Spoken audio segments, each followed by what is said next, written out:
Canada ਦੇ ਵਿੱਚ 20 ਸਤੰਬਰ ਨੂੰ ਵੋਟਾਂ ਪੈਣਗੀਆਂ। 44ਵੇਂ ਹਾਊਸ ਆਫ ਕਾਮਨਸ ਦੀਆਂ ਵੋਟਾਂ ਦੇ ਵਿੱਚ ਇਸ ਵਾਰੀ पंजाबणा ने जड़ियां उन्होंने भी पूरी पैठ बनाई हुई है। 47 पंजाबी उम्मीदवारों के विचों 23 पंजाबणा ने हाउस ऑफ कॉमन दियां 338 सीटां दे लई वोटां पैणगियां ते कैलगरी स्काई व्यू हल्के तो 4 पंजाबी मूल के उम्मीदवार चोणां लड़ रहे हैं, जिन्हां दे विचों जगदीप कौर जग सहोता भी कंजरवेटिव पार्टी के वल्लों चोण लड़ रही है।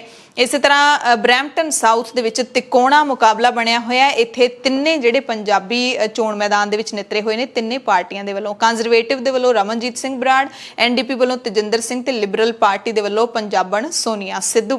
ਇਸ ਦੇ ਨਾਲ ਹੀ ਲਿਬਰਲ ਪਾਰਟੀ ਦੇ ਵੱਲੋਂ ਅਨੀਤਾ ਆਨੰਦ, ਬਰਦੀਸ਼ ਚੱਗਰ, ਅੰਜੂ ਢਿੱਲੋਂ, ਸਵਰੀਨਾ ਗਰੋਵਰ, ਸੋਨੀਆ ਸਿੱਧੂ, ਰੂਬੀ ਸਹੋਤਾ, ਕਮਲ ਖੈਰਾ, ਨਵਰੀਨ ਗਿੱਲ, ਲਖਵਿੰਦਰ ਝੱਜ ਤੇ ਗੁਰਨੀਤ ਗਰੇਵਾਲ ਨੂੰ ਟਿਕਟਾਂ ਦਿੱਤੀਆਂ ਗਈਆਂ ਨੇ।